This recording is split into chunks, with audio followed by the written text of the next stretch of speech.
یہ سختی تو ہے لیکن یہ اپنے اسٹائل سے کرتے ہیں. موقع دیکھ کر گاڑی رکی, گاڑی دیکھیں گے, کوشش کرتے ہوں گے یہ کہ یہ اندر کوئی پارٹی ہے کہ نہیں, یا گاڑی چلانے والا بھی اندازہ ہو جاتا ہے, ڈرائیور ہوگا تو پہچانا جائے گا, اس کو چھیڑنے سے رہے کہ یہ کیا دے گا. اگر یوں لگے کہ سیٹ ہے اچھے کپڑے میں وہ ڈرائیو کر رہا ہے تو آگے کھڑے ہو جائیں گے اور بس وہ ترکیب بنائیں گے.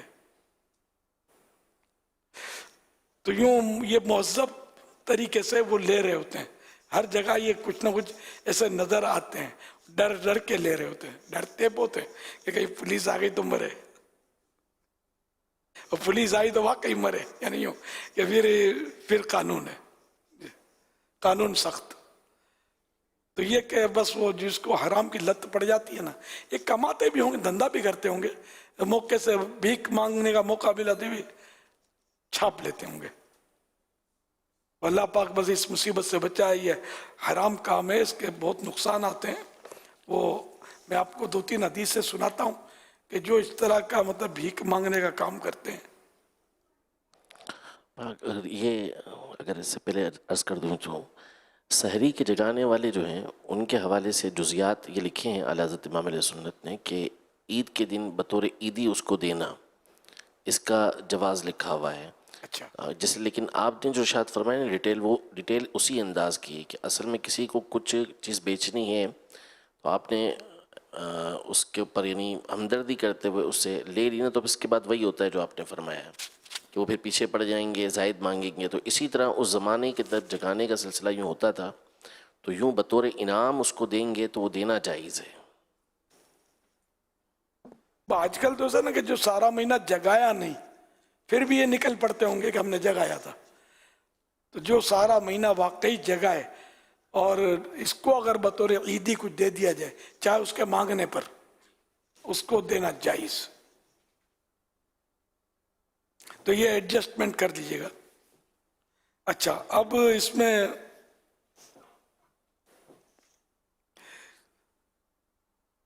اللہ کے پیارے نبی صلی اللہ تعالی علیہ وآلہ وسلم کا فرمان ہے, آدمی سوال کرتا رہے گا یعنی مانگتا رہے گا یہاں تک کہ قیامت کے دن اس حال میں آئے گا کہ اس کے چہرے پر گوشت کا ٹکڑا نہ ہوگا.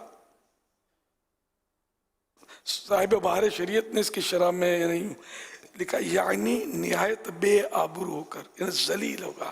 قیامت میں جب آئے گا تو ذلیل بے عزت ہو کر آئے گا.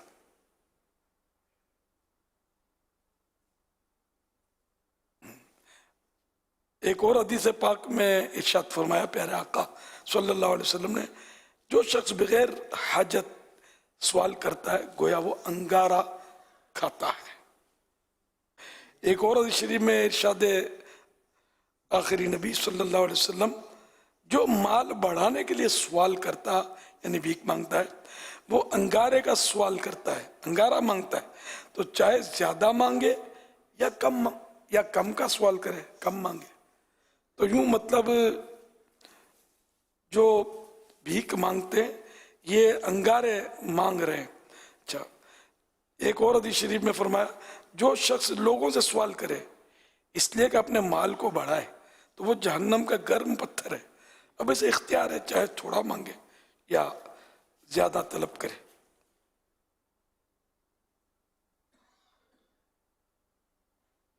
تو یوں اور بھی وعیدیں ہیں اس میں. بہار شریعت پہلی جلد 5واں حصہ پیج نمبر 940 سے یہ چیپٹر ہے, سوال کسے حلال ہے اور کسے نہیں. سوال سے مراد یہاں بھیک مانگنا, خیرات لینا, خیرات مانگنا, کسے حلال ہے اور کسے نہیں. تو جو بھی اس طرح کرتے ہیں پروفیشن اپنایا ہے ان کو توبہ کرنی چاہیے اور حلال روزی کمانی چاہیے. پھر اس میں مزید دھوکہ دیتے ہیں, ایکٹنگ کرتے ہیں, یہ پھر الگ گناہ میں شدتوں کے معاملات یہ کر رہے ہوتے ہیں, طرح طرح کے انداز یہ اختیار کرتے ہیں. روئیں گے, رونے میں تو ظاہر کہ اس طرح کے لوگ ایکٹنگ کرنے سے کیا نہیں ہوتا, تو روئیں گے یا رونے سے صورت بنائیں گے اور روئیں گے بھی, آنسو بھی بہائیں گے, سب کچھ کریں گے. ان کے تو آدمی پگھل کر دے اس کو. میں اپنا ایک قصہ بتاتا ہوں کبھی کبھی کہ جب جن دنوں ہم چندہ کرتے تھے رمضان میں خود جاتا تھا, میرا دوست بھی ایک ساتھ تھا, تو ہم ایک اس وقت کے جو صاحب تھے, پتہ نہیں دعوت اسلامی بنی تھی یا نہیں بنی تھی, تو پھر بھی ہم انجمن تو چلاتے تھے نا اپنی, تو ہم بیٹھے ہوئے تھے ایک صاحب کے دکان پر, وہ ہم کچھ ساتھ چلتے تھے ہمارے, اور چندہ کروا دیتے تھے دکانوں سے, کپڑا مارکیٹ میں. تو وہاں کپڑا مارکیٹ میں بہت پھر رہے ہوتے ہیں بھکاری, پیسے والوں کا مطلب وہ ہے. تو ایک آ گیا لڑکا تھا, بڑے ایکشن سے اس نے رونی صورت بنا کر ایسا اسٹائل کیا کہ میرے ساتھ جو سہمت پڑھے لکھے وہ سمجھدار تھے, ذہین تھے, وہ بھی مطلب مجھے بولتے کہ یار ہی تو سچو لگے. تو نے بولا کہ یہ تو سچا لگتا ہے, اس کو پتا تھا کہ یہ ڈرامہ بازی کرتے ہیں. تو میں نے جو آیا تھا اس سے میں نے کہا یار تو یہ جوان ہے یار, کما کے کھا کما کے کھا. تو اس بھکاری کی ہنسی نکل گئی کیا, اور شرما کے چلا گیا. میرا دوست مجھے دیکھتا رہ گیا کہ یار کمال کر دیا, اس کو بھی نہیں چھوڑا, پکڑا گیا رنگ ہاتھوں. وہ مطلب وہی تھا ڈرامہ باز. تو یہ کہ اگر جینے کی خواہش ہے تو کچھ پہچان پیدا کر. صلو علی الحبیب صلی اللہ علی محمد. میں بہاولپور سے بات کر رہا ہوں. تہجد کی کتنے رکعتیں پڑھ سکتے ہیں؟ یہ تہجد کی کم سے کم 2, اور پیارے آقا صلی اللہ علیہ وسلم سے 8 ثابت ہیں, اور بزرگوں سے 12 بھی ثابت ہیں. تو 2 پڑھیں, 4 پڑھیں, 6, 8, 12. اگر کوئی زیادہ بھی رکعتیں پڑھتا تہجد کی تو منع, تو اس کا کہیں پڑھا نہیں ہے میں نے. نبی پاک صلی اللہ علیہ وسلم کے مختلف معمولات حضرت سیدہ عائشہ رضی اللہ تعالیٰ عنہ نے ذکر کی ہیں, کبھی 8, کبھی 10, اچھا 10. اس الگ بھی الگ ذکر کی ہیں. تو عام طور پہ جو رکعتیں ہوتی تھی وہ 8 رکعتیں ہوتی تھی, لیکن کبھی کم کبھی زیادہ نبی پاک صلی اللہ علیہ وسلم رکعتیں ادا فرمایا کرتے تھے. ماشاءاللہ, کم از کم 2 تو پڑھنی ہے تہجد کی. 2 بھی پڑھی تو تہجد ہو جائے گی, لیکن عشاء کے بعد سونا شرط ہے. لوگ سمجھتے ہیں کہ رات کے 12 بجے ٹائم ہوتا ہے, تو 12 سے اس کا تعلق نہیں ہے. عشاء کی جماعت مثلا 8 بجے فرض پڑھ کے 1 منٹ کے لیے بھی بیٹھے بیٹھے ہی سو گیا, آنکھ لگ گئی, تو اس کے لیے تہجد کا وقت شروع ہو گیا. عشاء کے بعد سونا شرط ہے, چاہے 1 منٹ ہو. صلو علی الحبیب صلی اللہ علی محمد.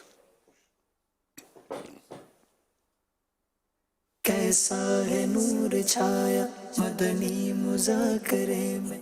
مدنی چینل کے ناظرین, زندگی کی دوڑ میں جیتنے والا, اپنے گول کو اچیو کرنے والا, زمانے کے لوگوں کو ہرا کر کے اپنی جیت سیلیبریٹ کرنے والا, بالآخر موت سے ہار جاتا ہے. امیر سنت, آپ بتائیے آپ کی اس بارے میں کیا رائے ہے؟ اللہ اللہ, واقعی سیٹھ جی کو فکر تھی 1-1 کے 10-10 کیجئے, موت آپ پہنچی کہ مسٹر جان واپس کیجئے. ہار جاتا ہے.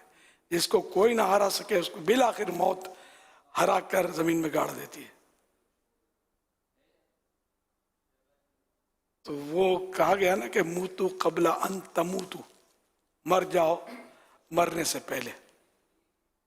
یعنی یہ جو حقیقی موت آئے اس سے پہلے اپنے نفس کو بندہ مار دے, ان مانو کر مر جائے. صرف وہی کام کرے جو اللہ اور رسول کا حکم ہو, نفس کی پیروی نہ کرے. نفس کی پیروی میں آدمی مطلب کہیں کا نہیں رہتا بسا اوقات. موت کی یاد یہ تو گناہوں سے بچنے کا ایک بہترین علاج ہے کہ بندہ جب بھی گناہ کرنے کا ذہن بنے تو یار مرنا پڑے گا, موت آئی مرنا پڑے گا. پھر یوں یوں یوں یوں عذابات بھی اگر اس نے پڑھے ہیں تو ڈرانا اور آسان اور مفید بھی ہوگا. کہ ویسے بھی اگر کوئی یہ اپنا ذہن بنا کے سپوز کرو کہ اگر ہم نے ایک نماز چھوڑ دی تو مرنے کے بعد ہم کو مطلب زوردار ڈنڈا سر پہ پڑے تو کیا ہم برداشت کر سکیں؟ نہیں کر سکتے. یہ تو میں نے سمجھانے کے لیے اپنے آپ کو ڈرانے کے لیے یہ کرے. اسی طرح بدنگاہی کی گناہوں بھری نظر کسی پر ڈالی اور اگر قبر میں ڈرل مشین آ گئی اور آنکھ میں گھونپ دی گئی تو کیا کریں گے؟ برداشت ہوئے گا؟ نہیں ہوگا یقیناً. تو یہ ڈرانے کے لیے کہ اپنے آپ کو مثال کے طور پہ ایسا عذاب میں اس طرح کے عذاب ویسے پڑے نہیں ہیں ڈرانے کے لیے. تو اگر یہی برداشت نہیں ہوتے یہ دنیا کی مثالیں جو تھی تو پتہ نہیں وہ تو کیسا عذاب ہوگا, کون برداشت کر سکے گا قبر کا عذاب. یعنی یہ کیا عذاب کم ہے کہ بندہ قبر میں اکیلا ہوگا, اندھیرا گھپ, چھوٹی سی قبر ہوتی ہے آپ نے دیکھا ہے, یہ بھی بعض اوقات مل جاتی ہے اور پسلیاں ایک دوسرے میں گھسا دیتی ہے, داخل کر دیتی ہے. تو یہ اکیلا اندھیرا پسلیاں قبر میں, چلو پسلیاں بھی قبر میں نہیں, خالی اکیلا, عقل سلامت ہوتی ہے قبر میں, عقل سلامت ہے, سب پتہ چلتا ہے کیا ہو رہا ہے. اب میں اندھیری قبر میں آ گیا ہوں, نکلنے کا کوئی راستہ نہیں, کوئی سجائی بھی نہیں دیتا اور کوئی عذاب نہیں ہو, خالی بس قبر میں اکیلا. کیا خیال ہے؟ ایک منٹ بھی برداشت نہیں ہو سکے گا. تو جو قبر میں گئے باہر کہاں نکلے؟ صدیاں بیت گئی, ہزاروں سال گزر گئے, باہر ایک بار گیا تو گیا. یہ بھی سمجھانے کے لیے کہ صرف اس پر ڈن ہو تو بھی ہم برداشت نہیں کر سکتے. آگے اور منزل ہے اس کی, منکر نکیر کی آمد, اور وہ بھی آنکھوں سے آگ کے شعلے نکل رہے ہوں گے اور اپنے لمبے لمبے دانتوں سے قبر کی دیواریں چیرتے ہوئے تشریف لائیں گے فرشتے, اور نہایت جھڑک کر اٹھائیں گے, ڈانٹ کر, اور سخت لہجے میں سوالات کریں گے. بر ربوں کا, تیرا رب کون ہے؟ ما دینوں کا, تیرا دین کیا ہے؟ ما کنت تقول فی حق هذا الرجل, ان کے بارے میں تو کیا کہتا تھا. سرکار کی اس وقت زیارت ہوگی. اب جو جس پر اللہ کا کرم ہوگا تو مسلمان کہے گا ربی اللہ, میرا رب اللہ ہے, دینی الاسلام, میرا دین اسلام ہے, ہوا رسول اللہ صلی اللہ تعالی علیہ وآلہ وسلم, وہ تو رسول پاک ہیں, اللہ کے رسول ہیں صلی اللہ علیہ وسلم. تو یوں باقی جو بدنصیب ایمان برباد کر کے قبر میں پہنچا وہ تو ہر سوال کے جواب میں کہے گا ہے ہاتھا لا ادری, افسوس افسوس, مجھے کچھ بھی نہیں معلوم. نمبر ربوں کا, تیرا رب کون ہے؟ ہے ہاتھا لا ادری, مجھے کچھ بھی معلوم نہیں. تو بڑا وہ کڑی گھڑی ہوگی اور قبر کی کالی رات, اور جو جواب درست دے گا اس کے لیے پہلے جہنم کی کھڑکی کھلے گی, فوراً بند ہو جائے گی, اور کہا جائے گا اگر تو جواب درست نہ دیتا تو تیرے لیے یہ تھا. جہنم کی کھڑکی کھلی رہتی. تو اس کو خوشی بالائے خوشی ہوگی کہ اس مصیبت سے بچ گیا میں, اور جو جواب نہیں دے پائے گا اس کے لیے جنت کی کھڑکی کھلے گی, فوراً بند ہو جائے گی, اور اس کو کہا جائے گا کہ اگر تو جواب درست دیتا تو تیرے لیے یہ تھی جنت کی کھڑکی. اب پھر جہنم کا عذاب اور اس کی جو بھی قبر کا عذاب, اس کو انہیں حسرت بالا حسرت ہوگی, افسوس بالا افسوس کہ کاش میں درست جواب دے پاتا اور ایمان والا ہوتا اور میں یہ اس عذاب سے بچ جاتا. بس اللہ پاک ہمارا ایمان سلامت رکھے, برے خاتمے سے بچائے, ایمان سلامت لے کر قبر میں چلے جائیں. کہ دنیا میں کتنا ہی نیک بندہ ہو, پرہیزگار ہو, بے شک سراخوں پر, لیکن قبر کا معاملہ کسی کو پتا نہیں. یہ اللہ پاک کی خفیہ تدبیر, کس کے بارے میں کیا ہے ہم نہیں جانتے. تو ہمیں پر ڈرنا چاہیے کہ اپنی اتنی عبادت کرتے ہیں تو بس اب تو جنت کا باغ ہی ہماری قبر یہ طے نہیں. ہم کو پتہ نہیں اللہ پاک کی خفیہ تدبیر کیا ہے. کہ حدیث پاک میں انما الاعمال بالخواتیم، بے شک اعمال کا دار و مدار خاتمے پر ہے، کہ خاتمہ کیسا ہوتا ہے. برا خاتمہ ہے. برے خاتمے کی دو صورتیں، ایک تو توبہ کے بغیر گناہوں کے ساتھ مر گیا، چلا گیا اندر، وہ مسلمان تو ہے جس کا ایمان نہیں گیا. برا خاتمہ جو اس سے بھیانک برا خاتمہ ہے کہ کفر پر مر گیا. جو ایک تعداد ہے جو کفریات میں کر رہی ہوتی ہے آج کل، نمازیں بھی پڑھ رہی ہوتی ہے، سب کچھ کر رہی ہے. تو یہ کہ اللہ نہ کرے کہ کسی نے ایسا کفر بکا جس سے اس کا ایمان چلا گیا اور بغیر اس کفر سے توبہ کیے نئے سرے سے اسلام قبول کیے مر گیا، تو پھر ہمیشہ کے لیے عذاب جہنم، قبر میں بھی اس کی شامت اور قیامت میں بھی اس کو عذاب، جہنم میں بھی عذاب، اور ہمیشہ ہمیشہ کے لیے جہنم کا عذاب کبھی بھی ختم نہیں ہوگا. تو بڑا نازک معاملہ ہے. تو یہ دنیا میں ہم دنیا کو سجانے، اس کے رنگ رلیاں منانے، گلچھرے اڑانے کے لیے نہیں آئے. الذی خلق الموت والحیات لیبلوکم ایکم احسن عملا. تو کہ ہم نے زندگی اور موت کو اس لیے بنایا تاکہ تمہاری جانچ، تمہارا امتحان ہو، ایگزام ہو کہ تم میں سے کون اچھے عمل کرتا ہے. یہ کہ ہم اس لیے آئے اچھے عمل، نیک عمل کرنے کے لیے. بس یہاں تو کمائے جا کمائے جا کمائے جا. کوئی مذہبی ماحول کی طرف رخ کرتا ہے یا داڑھی سجاتا ہے چہرے پر تو بس وہ بعض اوقات گھر میں کھلبلی پڑ جاتی ہے. ملا بن گیا، پڑھ لے، یہ کر لے، کوئی کھڑا نہیں رہنے دے گا، مولویوں کو کوئی پوچھتا نہیں ہے. طرح طرح سے اس کو ڈراوے دیے جاتے ہیں. یہاں تک کہ بعض اوقات سوتے میں داڑھی پر کینچی چلا دی جاتی ہے. اس سے بھی واقعات ہیں. ایک عیسائی بھائی نے مجھے پہلے بتایا تھا، وہ زخم بتایا تھا کہ میرے کو سمجھا، میں نہیں مانتا تھا. تو وہ سونے میں داڑھی کاٹنے کے لیے کینچی لائے اور اتفاق سے وہ جاگ رہے تھے، یہاں کھل گئے. میں نے اس کو اسے روکنے گیا تو میرا ہاتھ زخمی ہو گیا. یہ اس طرح کے گھر کے لوگ جو ہیں جو ایسا کرتے ہیں وہ آخرت میں اللہ کو کیا جواب دیں گے. اس طرح کے کئی مر چکے ہیں اس طرح کرنے والے. میری تو زندگی گزر گئی نا. دعوت اسلامی سے پہلے بھی میرا اس طرح کا نیکی کی دعوت کا کام ہوتا تھا. تو اس وقت بھی اس طرح کے کوئی واقعات سامنے آتے تھے. مجھ سے روکا جاتا تھا کہ اس کے پاس بچ جاؤ، اسی لیے کہ ملا بن جاؤ گے. معاذ اللہ. وہ اکبر الہ آبادی کا ایک شعر یاد آ گیا. رقیبوں نے رپٹ لکھوائی ہے جا جا کے تھانے میں کہ اکبر نام لیتا ہے خدا کا اس زمانے میں.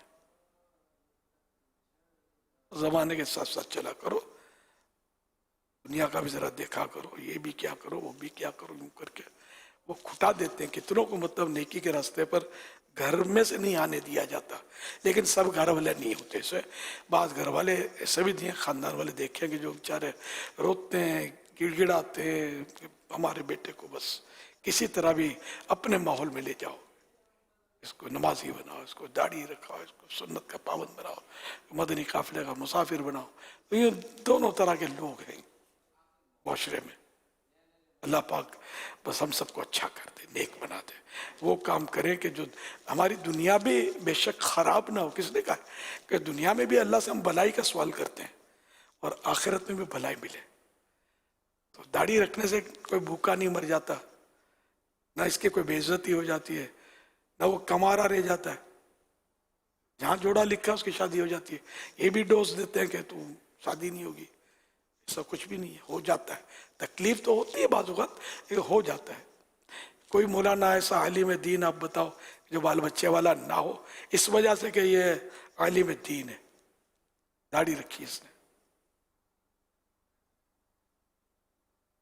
میں نے تو اس دور میں داڑھی رکھی تھی جب دعوت اسلامی نہیں تھی، جب سے آئی رکھ لی تھی الحمدللہ.